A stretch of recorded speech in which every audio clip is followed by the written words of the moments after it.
journaliste, directrice générale d'Educ Télévision.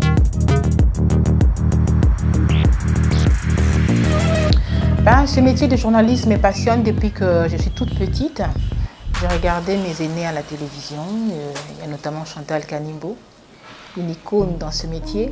Je l'ai regardée toute petite. À l'époque, je vivais au Congo central, c'est là où je suis née. C'est là où j'ai grandi aussi, où j'ai fait mes études également.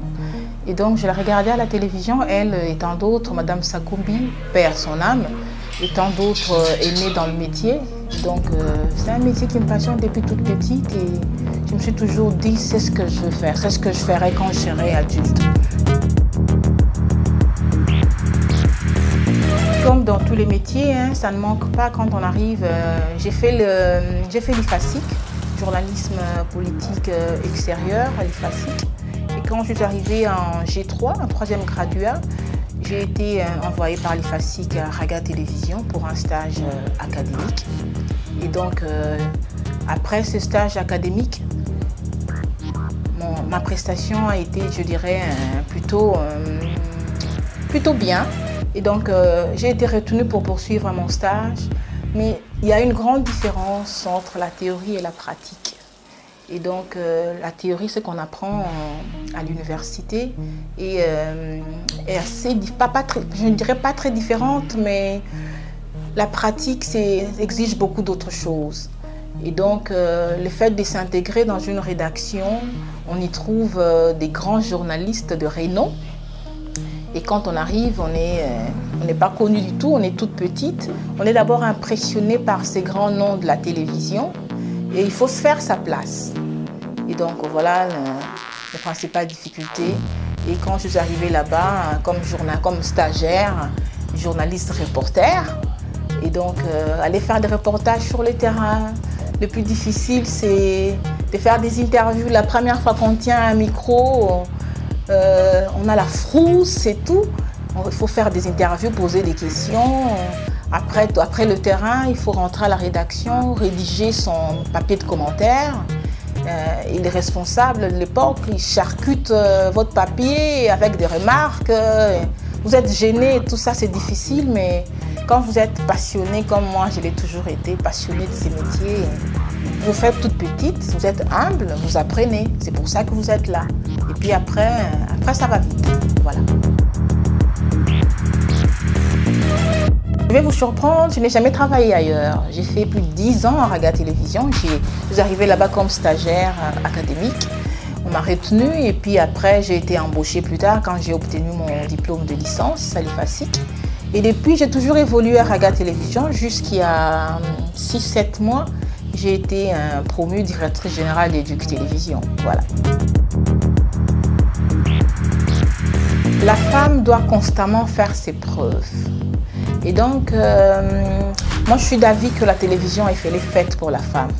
Mais une femme qui est consciente de sa place, des responsabilités qu'elle doit assumer et de la partition qu'elle doit jouer dans ce métier. Il ne suffit pas d'être belle pour passer à la télévision, mais il faut être intelligente, il faut avoir une tête bien faite. Il ne suffit pas de passer par l'IFASIC, ça c'est une chose, c'est un must, il faut le faire, il faut passer par là, il faut d'abord étudier, mais il faut être passionné, il faut aimer ce qu'on fait et travailler dur, travailler plus que les hommes. Parce que les hommes, ils sont là, ils ont leur place, ils sont à leur place. Mais nous les femmes par contre, on nous exige beaucoup plus. Alors il faut aimer ce qu'on fait, il faut travailler dur, être consciencieuse, et bien faire son travail, être déterminée, passionnée. Je crois que donner toujours les meilleurs de soi-même. Un de mes responsables à Raga Télévision, je vais les citer, Luc Miko Mokabongatre, qui m'a toujours marqué, il m'a appris les béabas du métier. Il me disait toujours, quand vous faites un reportage, quand vous présentez un magazine, vous passez à la télévision, vous vous vendez. Alors faites ça bien. Quand vous le faites bien, vous vous vendez très bien. Et quand vous le faites mal, vous vous vendez mal parce que vous ne savez pas de l'autre côté qui sont ces gens qui vous suivent, qui sont ces gens qui nous regardent. Ils sont forcément plus intelligents que nous, alors il faut bien faire les choses. Et donc je crois que la femme doit se battre beaucoup plus que l'homme dans ce métier pour se faire sa place. Bon, j'en ai fait les frais, je continue d'en faire les frais jusqu'aujourd'hui. Les femmes, c'est comme je l'ai dit tout à l'heure, les femmes ont beaucoup plus à prouver que les hommes dans ces métiers. Il suffit qu'on voit une femme sur un plateau de télévision avec une autorité, avec un ministre et tout ça, avec un responsable. Tout de suite, on vous colle beaucoup de choses. Ce sont des préjugés, des idées reçues dans la société. C'est les dictats de la société qu'il veut. Mais moi, ça ne me décourage pas pour autant. Au départ, ça m'atteignait, c'est vrai. Ça m'a démotivée tout au début. Mais après, j'ai réalisé que j'aimais beaucoup ce métier et que c'était mon droit. J'avais autant de droits que les hommes d'être dans ce métier. Et donc, je me suis consacrée au métier. C'est vrai que la femme des médias est très sévèrement critiquée. Mais ça ne doit pas nous décourager pour autant. Au contraire, ça doit nous renforcer. Ça doit nous appeler à un sens élevé des responsabilités dans tout ce que nous faisons.